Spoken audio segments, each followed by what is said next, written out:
নমস্কার, এসকেআর online YouTube চ্যানেলে তোমাদের প্রত্যেককে স্বাগত।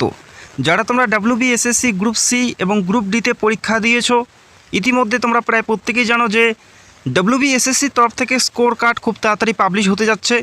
অর্থাৎ তোমরা পরীক্ষায় কত নাম্বার পেয়েছো সেটা কিন্তু তারা জানিয়ে দেবে। এবং এই পরীক্ষায় কারা কারা তোমরা পাস করতে যাচ্ছ, এই ভিডিওটা অত্যন্ত গুরুত্বপূর্ণ। কারা কারা পাস করবে, কাট অফ কেমন যাবে SC ST OBC UR এর প্রত্যেকেরই, গ্রুপ সি এবং গ্রুপ ডির প্রত্যেকটা বিষয়ে আমি A to Z তোমাদের ভিডিওতে ক্লিয়ার করব। পাশাপাশি যেহেতু কাট অফগুলো বিভিন্ন জোন ওয়াইজ ভাগ করা হবে, সেক্ষেত্রে কোন জোন থেকে কতজন প্রার্থী পরবর্তী লেভেলে ডাক পাবে, অর্থাৎ ইন্টারভিউ, এবং গ্রুপ সির যে সমস্ত ধাপগুলো আছে সেখানে কারা কারা ডাক পাবে, এবং পাশের সংখ্যা কত দাঁড়াবে, কোন জোনে কতজন, পাশাপাশি সেই পাশের সংখ্যার হিসাবে কাট অফ কেমন হবে, A to Z ভিডিওতে ক্লিয়ার করব। তো ভিডিওটি সম্পূর্ণ দেখো। এবং প্রথমে তোমাদের জানিয়ে দিচ্ছি, দেখো গ্রুপ সিতে তোমাদের পরীক্ষা 60 নাম্বার, এবং যেখানে একাডেমিক স্কোর 10 নাম্বার এবং 5 নাম্বার এক্সপিরিয়েন্স, অর্থাৎ আউট অফ 75-এর মধ্যে কাট অফ থাকবে। এবং গ্রুপ ডিতে থাকছে কত, গ্রুপ ডিতে 40-এ পরীক্ষা এবং 5 নাম্বার এক্সপিরিয়েন্স, অর্থাৎ 45-এর মধ্যে কাট অফ থাকবে। এই একটা কমপ্লিকেটেড বিষয়, যার কারণে কিন্তু কাট অফের অনেকটা তারতম্য তোমরা এই বছর দেখতে পারবে। তো ভিডিওটি দেখতে থাকো, A to Z ক্লিয়ার করে দিচ্ছি। তো প্রথমে দেখে নিচ্ছি জোন ওয়াইজ ভ্যাকেন্সিজ এবং জোন ওয়াইজ কতজন প্রার্থী ডাক পাবে। তো আমরা ধরে নিচ্ছি 1.6 হারে প্রার্থী এখানে ডাক পাচ্ছে। 1.6 হারে প্রার্থীকে ডাকা হচ্ছে পরবর্তী লেভেলগুলোর জন্য। তো আমরা গ্রুপ সি যদি দেখি, যেখানে টোটাল ভ্যাকেন্সিজ 2989টি, গ্রুপ সি টোটাল ভ্যাকেন্সিজ 2989টি, 1.6 হারে প্রার্থী যদি ডাক পায়, সেক্ষেত্রে সংখ্যাটা দাঁড়াবে পাশের 4782 জন। 4782 জন পাস করতে চলছে 1.6 হারে যদি প্রার্থী ডাক পায়। তো আশা করি বুঝতে পারলে। সেক্ষেত্রে প্রত্যেকটা জোন ওয়াইজ কতজন করে ডাক পাবে সেটা দেখে নাও। আমরা যদি দেখি ER-এর ক্ষেত্রে দেখো 717টি ভ্যাকেন্সিজ, তারা ডাক পাচ্ছে 1147 জন।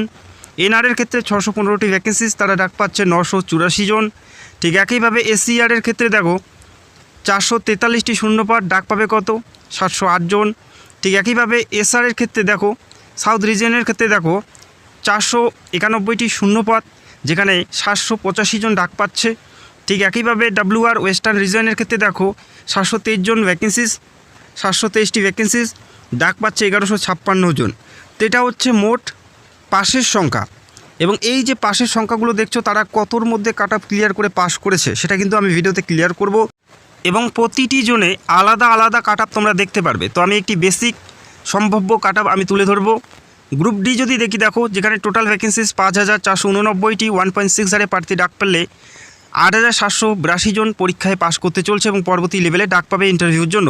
আমরা যদি জোন ওয়াইজ পাশের সংখ্যাগুলো দেখি, ER-এর ক্ষেত্রে ইস্টার্ন রিজনের ক্ষেত্রে 1592, NR-এর ক্ষেত্রে 2571, যেখানে 1660টি শূন্যপদ, SCR-এর ক্ষেত্রে 854 জন পরীক্ষায় পাস করতে চলছে।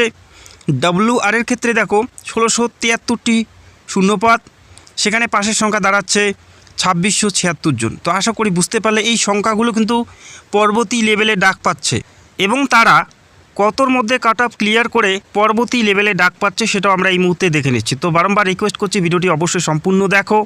তো গ্রুপ ডিটা যদি আমরা প্রথমে দেখি, যেখানে 5488টি শূন্যপদ, তার মধ্যে ফ্রেশারের শূন্যপদ রয়েছে 3349টি, এবং বাকি যে সংখ্যাটি পড়ে থাকে সেটা হচ্ছে যারা এক্সপিরিয়েন্স, অর্থাৎ 2016-এর পরীক্ষায় যারা বাতিল হয়েছে তাদের, যারা যোগ্য প্রার্থী তাদের ক্ষেত্রে শূন্যপদ, এবং 3349টি হচ্ছে ফ্রেশারদের ভ্যাকেন্সি। এবং এই পরীক্ষায় অংশগ্রহণ করেছে 6.5 থেকে 7 লক্ষ পরীক্ষার্থী। সেক্ষেত্রে যদি দেখা যায় একটি শূন্যপদের জন্য 118 থেকে 120 জন প্রার্থী লড়াই করছে। এবং প্রত্যেকটা কাট অফ নির্ধারণের জন্য অবশ্যই কোশ্চেনের প্যাটার্ন, কোশ্চেন টাইপ কেমন ছিল এবং কতজন পরীক্ষার্থী পরীক্ষা দিয়েছে, এই বিষয়গুলো কিন্তু ম্যাটার করে। তো আশা করি বুঝতে পারলে। যেখানে গ্রুপ ডির মডারেট লেভেলের প্রশ্ন ছিল, মাঝারি লেভেলের প্রশ্ন ছিল। তো গ্রুপ ডিতে আমরা যদি কাট অফগুলো দেখি, UR-এর ক্ষেত্রে যেটা সম্ভাব্য কাট অফ 35 থেকে 37-এর মধ্যে থাকলে তোমরা পাস করবে, এবং পরবর্তী লেভেলে ডাক পাওয়ার সম্ভাবনা কিন্তু প্রচুর রয়েছে। এবং OBC বির ক্ষেত্রে 32 থেকে 35-এর মধ্যে, OBC এর ক্ষেত্রে 32 থেকে 34-এর মধ্যে, এবং SC প্রার্থীদের ক্ষেত্রে 31 থেকে 32-এর মধ্যে কাট অফ ঘোরাঘুরি করবে, এবং EWS-এর 29 থেকে 31-এর মধ্যে তোমরা কাট অফ দেখতে পারবে। পাশাপাশি ফিজিক্যাল ডিসেবল রয়েছে, সেটাও আমি তোমাদের জানাচ্ছি। তো এটা হচ্ছে সম্ভাব্য কাট অফ। এর থেকে 1 থেকে 2 নাম্বার কম বেশি হতে পারে, তবে এর থেকে কম হওয়ার সম্ভাবনা খুবই কম। এর থেকে বেশি হওয়ার সম্ভাবনাই কিন্তু সব থেকে বেশি রয়েছে, বোঝা গেল। এবং যারা ফিজিক্যাল ডিসেবল প্রার্থী, ফিজিক্যাল হ্যান্ডিক্যাপ প্রার্থী, তাদের যে কাট অফ সেটা হচ্ছে 25 থেকে 28-এর মধ্যে কিন্তু ঘোরাঘুরি করার সম্ভাবনা কিন্তু এই বছর থাকছে। তো এটা তোমরা গ্রুপ ডি দেখলে, এবং গ্রুপ সিটা দেখে নিচ্ছি। গ্রুপ সির ক্ষেত্রে দেখো, যেখানে 2989টি এই বছরের শূন্যপদ, তার মধ্যে যোগ্য প্রার্থী যারা আগের নিয়োগে যারা সুযোগ পাচ্ছে তাদের শূন্যপদ দাঁড়াচ্ছে 1195টি, এবং এই বছরের নতুন প্রার্থী এখানে যারা নতুনভাবে অ্যাপ্লাই করেছে তাদের শূন্যপদ রয়েছে 1794টি। এবং এই বছরের গ্রুপ সির question paper easy to moderate, যারা প্রিপারেশান নিয়ে পরীক্ষা দিয়েছে তারা কিন্তু প্রায় প্রত্যেকেই জানে যে প্রশ্নপত্র খুবই সহজ ছিল এই বছর। ইজি টু মডারেট কোশ্চেনের লেভেল ছিল। তো 75-এর মধ্যে কাট অফগুলো কেমন যাবে দেখে নাও। ইউআরের ক্ষেত্রে 54 থেকে 56-এর মধ্যেই কাট অফ তোমাদের ঘোরাঘুরি করবে। ওবিসি বির ক্ষেত্রে 53 থেকে 55-এর মধ্যে তোমাদের কাট অফ থাকবে। এটা হচ্ছে সম্ভাব্য কাট অফ, এর থেকে 2 থেকে 3 নাম্বার বেশি হতেই পারে, তবে কম হওয়ার কিন্তু সম্ভাবনা খুব কম।